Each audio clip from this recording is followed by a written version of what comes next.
Vamos a estudiar ahora el método de integración por fracciones parciales. Consideremos la función racional p de x entre q de x, donde p y q son funciones polinomiales. Si derivamos una función racional, obtenemos una función racional. Pero si integramos una función racional, puede resultar una función no racional. Veamos unos ejemplos. La integral de dx entre x, pues 1 entre x es una función racional, y su integral es el logaritmo natural del valor absoluto de x más c. Y la integral de dx entre 1 más x al cuadrado es el arco tangente de x más c. Veamos la siguiente definición.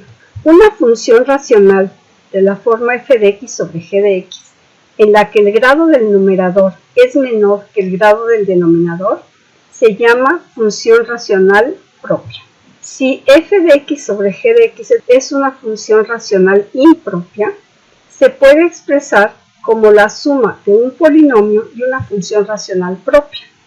Es decir, que f de x sobre g de x va a ser igual a q de x más r de x sobre g de x, donde el grado de r de x es menor que el grado de g de x.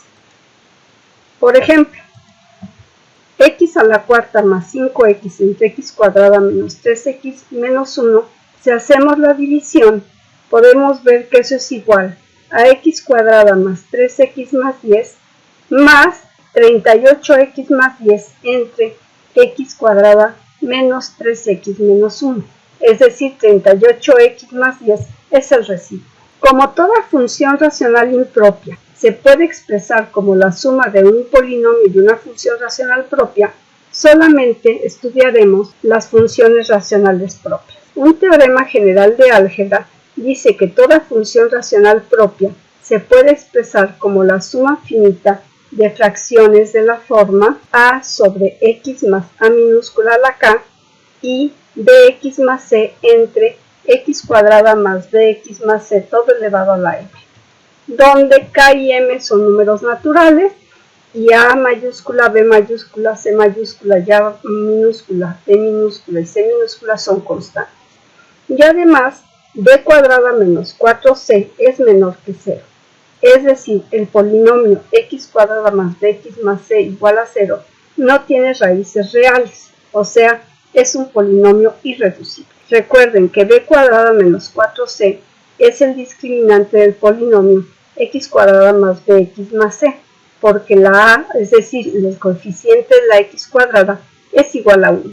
Cuando una función racional se expresa de la manera antes indicada, se dice que se ha descompuesto en fracciones simples. Para integrar una función racional propia, analizaremos 4 casos. Caso 1. El denominador es un producto de factores lineales distintos. Sea g de x igual a x menos x1 por x menos x2 hasta x menos xn, el producto de n factores distintos.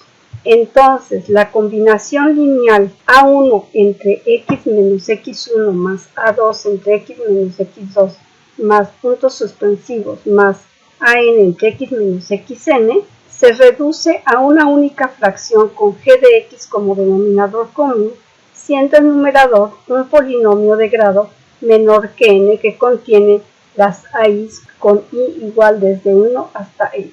Por tanto, si podemos encontrar las a's de manera que este numerador sea igual a f de x, se tiene que f de x sobre g de x es igual a 1 entre x menos x1 más a2 entre x menos x2 más puntos suspensivos más an entre x menos xn. Y la integral de f de x sobre g de x va a ser igual a la sumatoria desde igual a 1 hasta n de ai por el logaritmo natural del valor absoluto de x menos xi más k. Observación. X más a por x más b es igual a x cuadrada más a más b por x más a por b.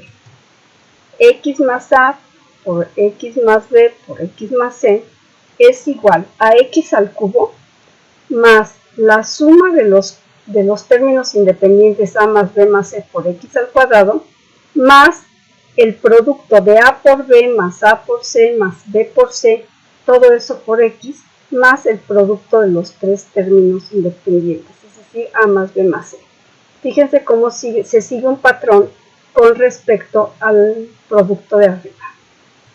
Si tenemos 4 factores, entonces lo que tenemos es x cuarta, luego el coeficiente de la x cúbica es la suma de los términos independientes, el coeficiente de la x cuadrada son el producto de dos de ellos, de dos de los términos independientes, el coeficiente de la x cúbica es la suma de los triples productos, y el último término es el producto de los términos independientes, es decir, A por B por C por D.